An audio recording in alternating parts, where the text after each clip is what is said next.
Anytime you go into a court of law, you need to know what the judges and lawyers are talking about. And Black's Law Dictionary is one of many dictionaries which constitutes official definitions in law.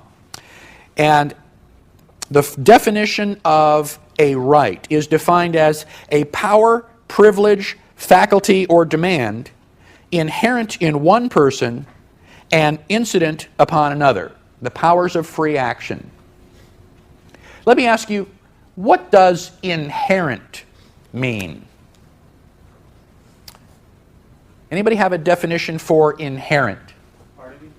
It is a part of you. It is a defining quality of the object that we are talking about. If I have a lead brick, what can you tell me about my lead brick? It's made of lead. It is made of lead. What else can you tell me about it? That it's heavy. The one thing that everybody knows about lead is that it's heavy. If it's not heavy, it's not lead. Heavy is an inherent quality of lead. Can I take my lead brick, put it into a vacuum, and suck out all the heavy? Can I put my lead brick into a microwave and zap it for a couple minutes and have it come out light and fluffy? Heavy is an inherent part of lead. You cannot make lead not heavy. It's a defining quality. Rights are inherent in you, just like your thoughts and your dreams. You had dreams last night. You may be able to tell me about your dreams, but you can't put those dreams in a paper bag and hand them to me. You can't say, well, gosh, I had this really terrible nightmare last night. You're braver than I am. You don't sleep with earplugs for fear that somebody may come and steal your favorite dreams. Your thoughts and your dreams are inherent in you. They make you who you are. It's part of your personality. And if you die, your dreams and thoughts die with you. Your rights are also inherent in you. They are a part of who you are. No one can take your rights away. You cannot give your rights away. You can choose not to exercise a right. I have freedom of speech, but if I sit quietly, I don't give up my freedom of speech. I'm just not exercising my freedom of speech. If someone kills you, they take your life, but they cannot take your right to life. You always have that right to life, and that is the violation, that they've taken your life. Rights are inherent in you and cannot be taken away. They are with you from birth. Now, let me focus on this definition. Black's Law Dictionary declares this to be a power or a privilege. I contend that that definition is inaccurate because rights and privileges are opposites. Let's look at the definition of a privilege on page 8.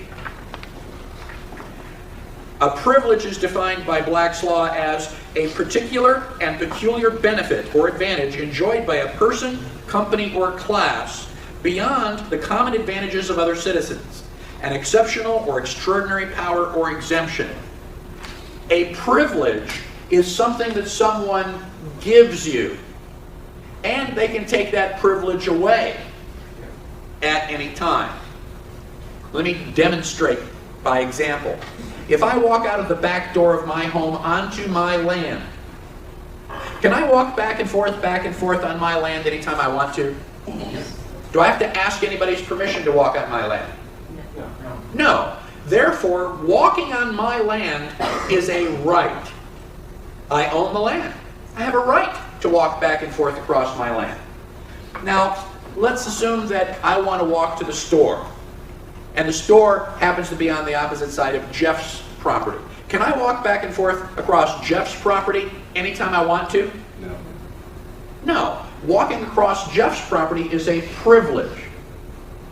Now, if Jeff and I are neighbors, I mean, it's a possibility that Jeff and I like each other, and when I want to walk to the store on Monday, Tuesday, and Wednesday, Jeff can say, "Sure, Mike, no problem. What are friends for?" And I take the shortcut. But on Thursday, we may have lost our winning lottery ticket, we may have had something else negative happen in our lives, and we may just be in a bad mood. And so on Thursday, when I try to take the shortcut, Jeff says, "Hey, stop. Walk around. That's what fences are for." The important concept is that a privilege is granted to me and it can be taken away. Rights and privileges are opposites. Either you require permission or you don't. If you require permission, it is a privilege which can be revoked. If you do not require permission, then it is a right, something that you can do without asking. Now, there are three corollaries to this idea that I would also like you to know, and they are listed on page 8. First, all of your rights are derived from property. Second, every right implies a responsibility. And third, the only limitation on your rights are the equal rights of others. Let's focus on the first one. All of your rights are derived from property. When I walk back and forth on my land, it is a right because I own the property. Walking across your land is a privilege. I need to get permission to walk across your land. Well, if I'm very wealthy and I purchase your land and you sell me the farm, it now belongs to me. And now I no longer require your permission to walk across that land because now I own it.